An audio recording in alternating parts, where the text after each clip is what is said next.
exam preparation and subscribe to my channel, like and share the video. मेरी यह video समीक्षा के तौर पर पेश करना मेरा उद्देश्य है। इसका किसी व्यक्ति, देश, राजनीतिक दल, संगठन से कोई लेना देना नहीं है। यह समीक्षा दर्शकों और छात्रों को सुनने और उन्हें ज्ञान देने से संबंध है इसका।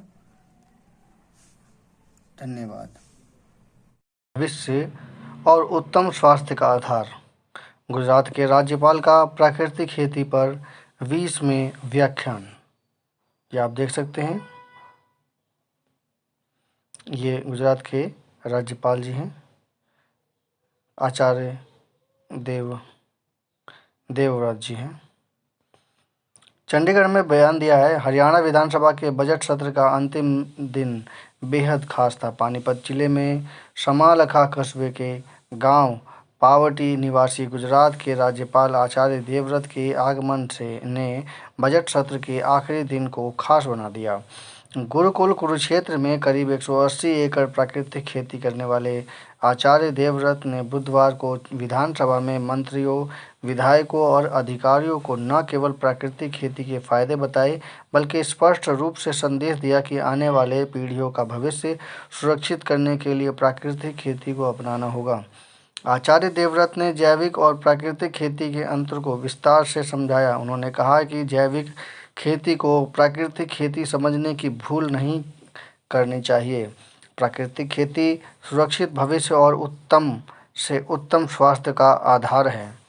करीब 2 घंटे के व्याख्यान में आचार्य देवव्रत ने रासायनिक खादों के इस्तेमाल से हो रहे नुकसान की जानकारी दी। उन्होंने उदाहरण दिया है कि जंगल में किसी तरह का खाद, पानी, बीज की ज़रूरत नहीं होती। वह मौसम के हिसाब से पेड़ फलों से लदे देखे जा सकते हैं, जो नेचुरल रूप से बनते हैं। यही स्थिति प्राकृतिक खेती की है। अब आप समझ सकते हैं, प्राकृतिक खेती में खर्च 0 है और मुनाफा ही मुनाफा है। उन्होंने राज्य सरकार के अधिकारियों, सांसदों, विधायकों, मंत्रियों और किसानों से आह्वान किया कि वे गुरुकुल कुरुक्षेत्र में स्थापित प्राकृतिक खेती के केंद्र से प्रशिक्षण प्राप्त करें। 1 से 1.5 दिन के भीतर प्रशिक्षण पूरा हो जाता है। और इसमें एक बात और भी है प्राकृतिक खेती में कि जो लकड़ियाँ टूटी हुई होती हैं, पत्ते जो झड़े हुए होते हैं, वो ही इसमें इस्तेमाल हो जाते हैं, क्योंकि उसको बैक्टीरिया खाते हैं और वो बैक्टीरिया खा करके मिट्टी में मिला देते हैं। तो इस तरह से प्राकृतिक खेती का अलग ही बात है। आचार्य देवव्रत ने केंद्रीय स्वास्थ्य मंत्रालय की एक रिपोर्ट का हवाला देते हुए कहा है कि रासायनिक खादों के इस्तेमाल से पैदा होने वाले अन्न को खाकर बीमारियां बढ़ रही हैं। माताओं को दूध में यूरिया रिपोर्ट किया गया है, जो कि चिंताजनक है। दूध में ही अगर यूरिया रिपोर्ट हो रहा है तो ये तो चिंता की बात है ही। आचार्य देवव्रत हरियाणा विधानसभा में पहले लोकसभा और राज्यसभा में भी प्राकृतिक खेती के महत्व की व्याख्यान दे चुके हैं। प्रधानमंत्री नरेंद्र मोदी ने उनकी देखरेख में प्राकृतिक खेती मिशन का गठन कर रखा है। आचार्य ने सदन में हरियाणा सरकार के प्राकृतिक खेती को प्रोत्साहित करने के प्रयासों की सराहना की और विपक्ष के नेता भूपेंद्र सिंह हुड्डा समेत अन्य विपक्षी विधायकों द्वारा भी इसमें रुचि लेने पर उनका आभार जताया।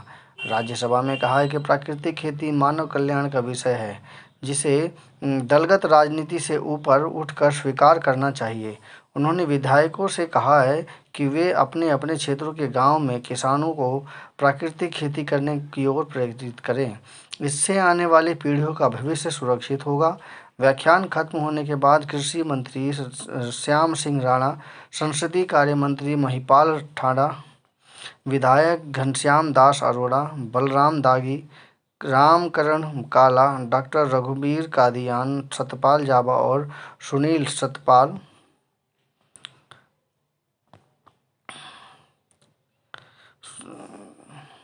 ने आचार्य देवव्रत से विभिन्न सवाल पर अपनी जिज्ञासाओं का निवारण किया। मुख्यमंत्री नायब सिंह सैनी, विपक्ष के नेता भूपेंद्र सिंह हुड्डा, स्पीकर हरविंद कल्याण और डिप्टी स्पीकर डॉक्टर कृष्ण भिंडा ने आचार्य देवव्रत का अभिनंदन किया। तो इस प्रकार से प्राकृतिक खेती कितनी ज़्यादा फ़ायदेमंद है, वो सभी युवा वर्ग अगर जान गए तो इसका इस्तेमाल ज़्यादा से ज़्यादा लोग करने लगते हैं। और इसे करना भी चाहिए, और कम से कम उन क्षेत्रों में तो करना ही चाहिए जहाँ पर उनके अनुपयोगी ज़मीन हो, और अगर वहाँ पर वो प्राकृतिक खेती से अगर खेती कर दें तो उससे बहुत बड़ा फ़ायदा मिलेगा, ख़ास करके फलदार वृक्षों के क्षेत्र में। मेरी समीक्षा कैसी लगी कृपया कमेंट कीजिए, चैनल को सब्सक्राइब कीजिए। इस चैनल पे कंपटीशन एग्ज़ाम से रिलेटेड इन्फॉर्मेशन जो न्यूज़ में आती हैं वो आती रहती हैं। धन्यवाद।